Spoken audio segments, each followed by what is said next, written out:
Hello, this is Sabika Syed and welcome to the print headlines. Suvendu Adhikari Cabinet approves BSF land transfer for border fencing, initiates census exercise in West Bengal. Alleging that the previous government did not implement the BNS in violation of the constitution, Adhikari said the cabinet has decided to implement the criminal law in the state. After taking oath as West Bengal Chief Minister on May 9, Suvendu Adhikari chaired his first cabinet meeting today and said his government has granted transfer of land to the BSF for erecting a fence along the Bangladesh border and approved immediate implementation of the census exercise in the state. Tamil Nadu Chief Minister Vijay meets former CM MK Stalin day after oath taking. Tamil Nadu's new Chief Minister Vijay met his predecessor and DMK Chief MK Stalin today, a day after the actor turned politician was sworn in following a landmark election victory. The meeting marked Vijay's first interaction with Stalin after winning the assembly elections and assuming office as Chief Minister, with the visit being described as a courtesy call. Stalin and his son Udhayanidhi Stalin extended a warm welcome to the new Chief Minister. Stalin shared on X saying, Honorable Mr. Vijay, who has assumed the role of Chief Minister of Tamil Nadu, met me with political courtesy and received my greetings. I extended to him my heartfelt congratulations as well as my advice. Vijay also met MDMK founder Vaiko and PMK President Anbumani Ramadas. Udhayanidhi Stalin sworn in as leader of opposition in Tamil Nadu Assembly. Former Tamil Nadu Deputy Chief Minister Udhayanidhi Stalin took the oath as leader of opposition in the newly constituted Tamil Nadu Assembly today, as members of the House were sworn in following the formation of the Vijay-led TVK government in the state. Chief Minister selection, a democratic process, says Chenithala. Senior Congress leader Ramesh Chenithala hit out at the BJP amid ongoing deliberations over the selection of Kerala's next Chief Minister, saying the Grand Old Party does not function on instructions from Nagpur. Chenithala, who is among the main contenders for the Chief Minister's post, along with V.D. Satheesan and K.C. Venugopal, defended the time taken by the Congress leadership to arrive at a consensus, noting that only 5 days had passed since the declaration of the poll results. Iltija Mufti's X account blocked. The X account of Iltija Mufti, daughter of former Chief Minister of Jammu and Kashmir and PDP leader Mehbooba Mufti, was blocked in Jammu and Kashmir today. It comes days after an FIR was lodged against unidentified individuals for quote-unquote promoting separatist ideology and propagating false information with an intent to incite unlawful activities prejudicial to the peace, sovereignty and integrity of India. PM Modi urges citizens to cut fuel use, avoid foreign travel.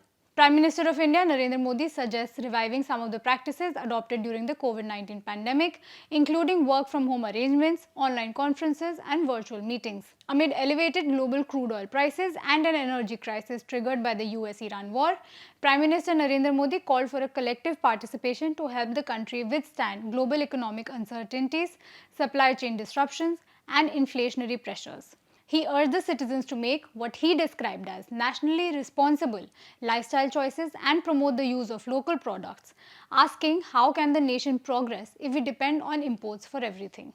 PM Modi's appeal on fuel savings and admission of failure will rattle markets, says Akhilesh Yadav. A day after Prime Minister Narendra Modi's appeal regarding an austerity drive amid the West Asia conflict, Samajwadi Party chief Akhilesh Yadav today alleged that the BJP government had failed in handling both the economy and foreign policy, calling its appeal an admission of failure. In a post on X, Yadav said, and I quote, "As soon as elections are over, the government suddenly remembered the crisis. In reality, there is only one crisis for the country and its name is BJP. Compromised PM no longer capable of running country, says Rahul Gandhi." Congress leader and Lok Sabha leader of opposition, Rahul Gandhi, today attacked Prime Minister Narendra Modi over his remarks, calling for measures to be taken by citizens to overcome the challenges posed by the West Asia conflict, saying that the compromised PM is no longer capable of running the country.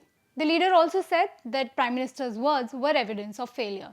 PM Modi offers prayers at Somnath temple during Amrut Parv celebrations. Prime Minister Narendra Modi offered prayers and performed puja at Somnath temple in Gujarat during the Somnath Amrut Parv celebrations. The Mahapuja marks 75 years since the inauguration of the restored temple. While addressing the gathering at Somnath in Gujarat, Prime Minister Narendra Modi also said that no power can make India bow down or suppress it.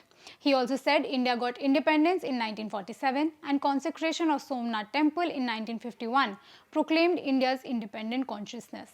3 suspects arrested from Uttar Pradesh and Bihar in killing of Suvendu Adhikari's aide. Three suspects in the murder of West Bengal Chief Minister Suvendu Adhikari's personal assistant, Chandranath Rath, have been arrested by the state police from Uttar Pradesh and Bihar. A team of the Special Investigation Team had already headed to the two states for further investigation. The police were able to track a UPI payment made by the suspects at a toll booth near Kolkata. VBG Ramji Act to come into force from July 1, Manrega to be repealed, says government. The centre today announced that the new Viksit Bharat Guarantee for Rozgar and Ajivika Mission Gramin, or the VBG Ramji Act, will come into force across the country from July 1, replacing the Mahatma Gandhi National Rural Employment Guarantee Act, or the Manrega. The Ministry of Rural Development assured that the transition from Manrega to the new framework would be seamless and without disruption to workers. Vinesh Phogat reaches Gonda, insists she is eligible to compete. WFI says her reply was incomplete. Vinesh Phogat arrived at Gonda, Uttar Pradesh today and replied to the Wrestling Federation of India's show cause notice, claiming that she was eligible to return from retirement even though the National Federation maintained that she cannot be allowed to compete in the ongoing National Open Ranking Tournament. WFI says she cannot compete until disciplinary proceedings against her are complete. In her response, Vinesh argued that she had formally intimated UWW about her comeback well in advance and therefore fulfilled the procedural requirements needed to return to competition. Iran responds to U.S. ceasefire proposal, but Trump rejects it as unacceptable.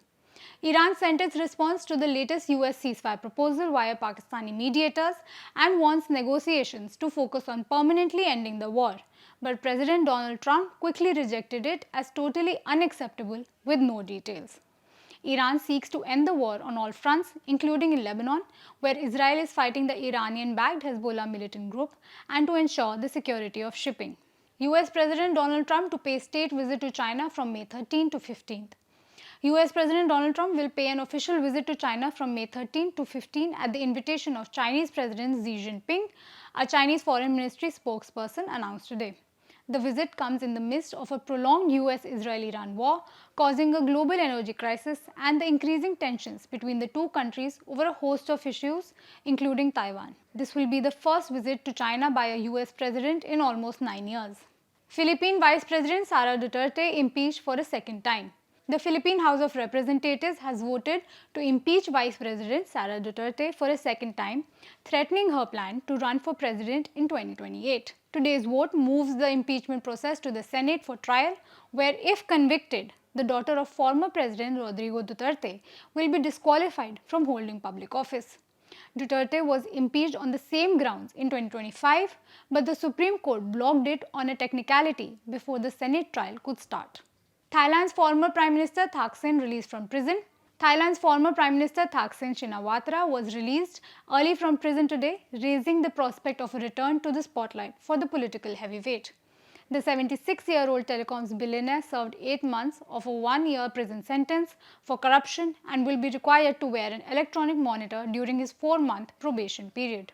One evacuated passenger tests positive for Hantavirus, another develops symptoms on flight home. Passengers evacuated from the Hantavirus-hit cruise ship began flying home aboard military and government planes after the vessel anchored in the Canary Islands, with one American testing positive and a French traveler developing symptoms for the pathogen aboard their separate aircraft. The U.S. health official said, and I quote, "One of the 17 American passengers evacuated from the MV Honduras tested positive for the hantavirus but is not showing any symptoms." Kochi port on alert after hantavirus outbreak on cruise ship. The Kochi port authorities are maintaining heightened vigilance following deaths linked to hantavirus infection aboard a Dutch cruise ship. Though no formal alert has been issued, standard operating procedures for infectious diseases remain in place. Australian tennis true legend Anderson dies aged 91. Mal Anderson, the first unseeded player to win the US Open men's singles title, has died aged 91.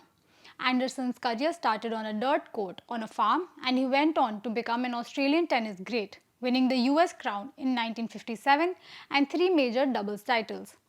After retirement, Anderson mentored young Australian players including Pat Rafter, who went on to become world number 1.